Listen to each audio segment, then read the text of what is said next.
প্রথম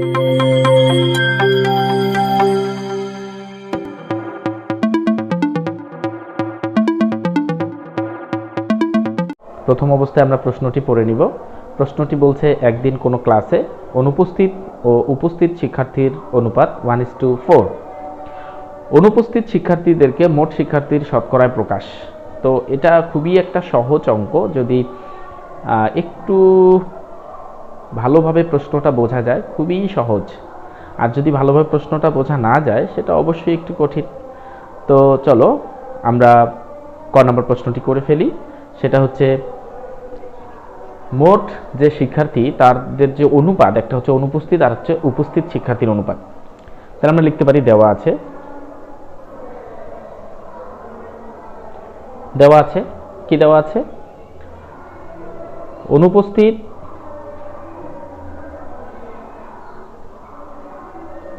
শিক্ষার্থী অনুপাত উপস্থিত শিক্ষার্থী।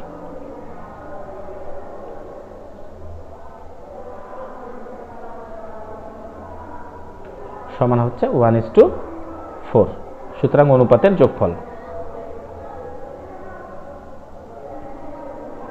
অনুপাতের যোগফল 1 + 4 হচ্ছে 5। তো আমাদের প্রশ্নে আছে অনুপস্থিত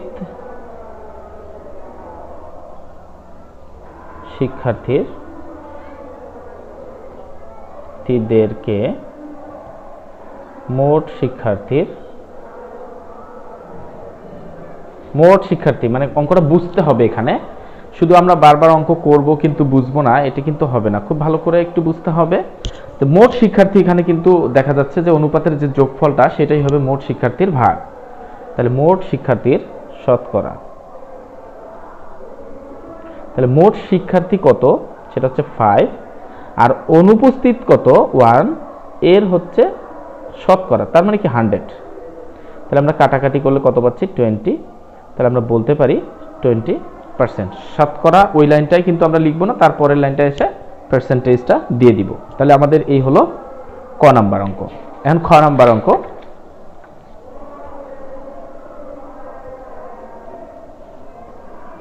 খ নম্বর অঙ্কে যদি প্রশ্নটা আমরা পড়ি, যে 5 জন শিক্ষার্থীর বেশি উপস্থিত হলে অনুপস্থিত ও উপস্থিত শিক্ষার্থীর অনুপাত হতো 1:9।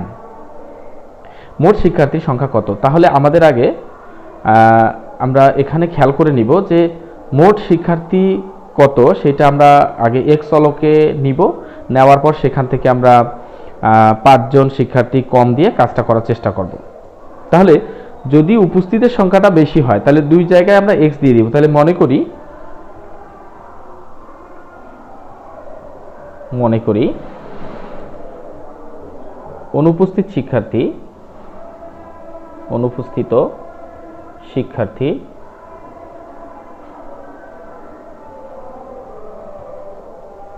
সংখ্যা আমরা ধরে নিলাম x জন। তাহলে ও উপস্থিত শিক্ষার্থীর সংখ্যা আমরা কত পাবো, 4x। এখান থেকে আমাদের কাজ হচ্ছে, বলা হচ্ছে যে 5 জন শিক্ষার্থীর বেশি উপস্থিত হলে অনুপস্থিত ও উপস্থিত শিক্ষার্থীর অনুপাত কত হতো 1:9। তাহলে মোট শিক্ষার্থীর সংখ্যা কত? তাহলে সুতরাং মোট শিক্ষার্থী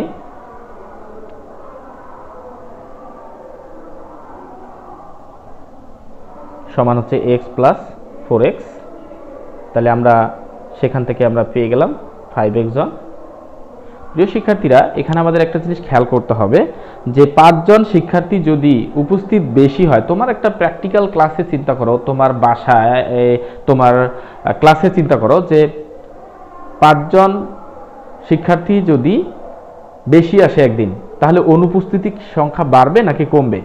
অবশ্যই কিন্তু কমে যাবে। তাহলে আমরা বলতে পারি 5 জন শিক্ষার্থী বেশি উপস্থিত হলে, তাহলে 5 জন শিক্ষার্থী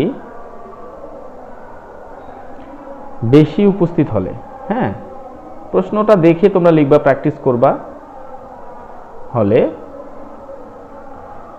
উপস্থিত শিক্ষার্থী সংখ্যা হতো,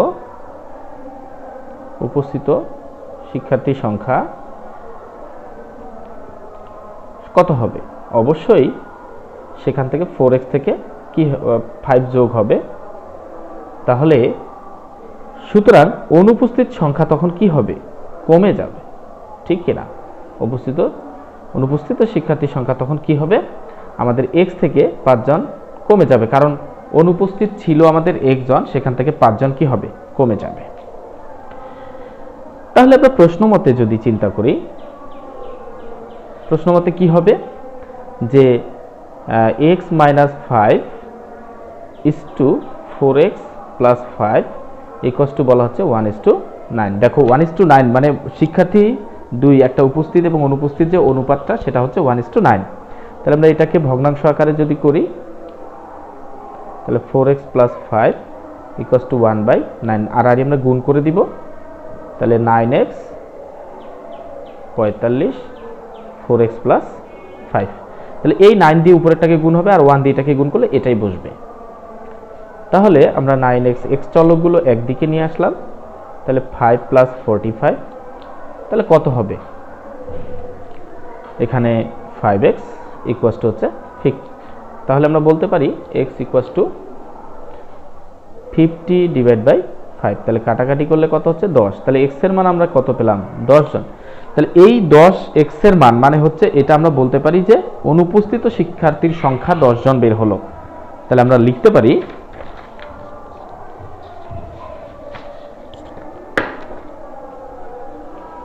সুতরাং অনুপস্থিত শিক্ষার্থী হচ্ছে 10 জন ও উপস্থিত শিক্ষার্থী হচ্ছে 4 × 10। তাহলে কতজন হইল? 40 জন, 40, তাই না? তাহলে আমরা বলতে পারি মোট শিক্ষার্থী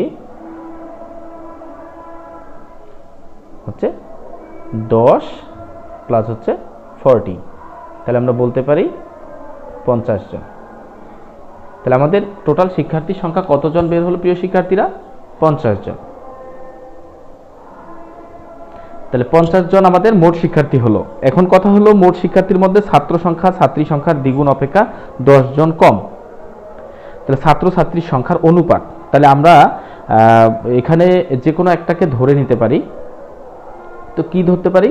বলতেছে যে মোট শিক্ষার্থীর মধ্যে ছাত্র সংখ্যা ছাত্রী সংখ্যার দ্বিগুণ অপেক্ষা 10 জন কম। তাহলে ছাত্রী সংখ্যাটা আগে জানতে হবে, যার গুণ বলবে তাকে আগে জানতে হবে। তাহলে আমরা গ নাম্বার যখন অঙ্ক করব তখন আমরা খ হতে প্রাপ্ত যে জিনিসগুলো পেয়েছি আমরা, অর্থাৎ অনুপস্থিত আমরা মোট শিক্ষার্থী শুধু লিখলে এখানে পারবো মোট শিক্ষার্থী। তো মোট শিক্ষার্থী কত হয়েছে? 50 জন। তাহলে মোট শিক্ষার্থীর মধ্যে বলছে ছাত্রী সংখ্যার দ্বিগুণ, তাহলে মনে করি ছাত্রী সংখ্যা আমরা x ধরেও করতে পারবো, অন্য কোনো চলক দিয়েও কাজ করতে পারবো, তোমাদের যেটা ভালো লাগে তোমরা ঠিক সেটা ফলো করবে, এখানে কোনো বাধ্যবাধকতা নেই। তাহলে আমরা x এ নিতে পারবো, x জন। তো সুতরাং ছাত্র সংখ্যা কত হবে? বলছে যে ছাত্র সংখ্যা ছাত্রী সংখ্যার দ্বিগুণ, তার মানে 2x, সেখান থেকে আবার 10 কি হবে? কম হয়ে যাবে। তাহলে আমরা ছাত্র সংখ্যাটা পেয়ে গেলাম। তো প্রশ্ন মতে আমরা বলতে পারি যে প্রশ্নে আমাদের বলতেছে যে ছাত্রী সংখ্যা আর যদি ছাত্র সংখ্যা আমরা যোগ করি তাহলে কতজন পাবো? 50 জন। তাহলে সেখান থেকে আমরা কি বলতে পারি? 3x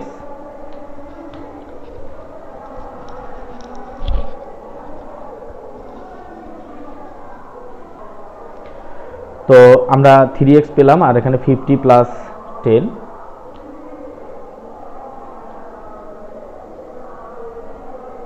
তাহলে আমরা কি বলতে পারি? x = 60/3, 3 × 2 = 6, x এর মান বের হলো আমাদের 20। তো প্রিয় শিক্ষার্থীরা x এর মান 20 মানে বুঝতে হবে এখানে আমাদের যে ছাত্রী সংখ্যা সেটা বের হয়েছে। তাহলে সুতরাং আমরা এখানে বলতে পারি ছাত্রী সংখ্যা, তাহলে সুতরাং ছাত্রী সংখ্যা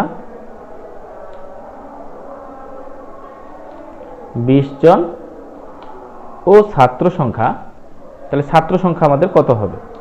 ছাত্র সংখ্যা আছে আমাদের 2 × 20 মাইনাস কত 10, তাহলে 20 × 40, 40 থেকে 10 বাদ দিলে আমরা পাচ্ছি 30 জন। তো এখন আমাদের কিন্তু উভয়টা যখন বের হয়ে গেল তখন আমাদের কাজ থাকলো যে আমরা এখান থেকে শুধু অনুপাতটা লিখব। এখন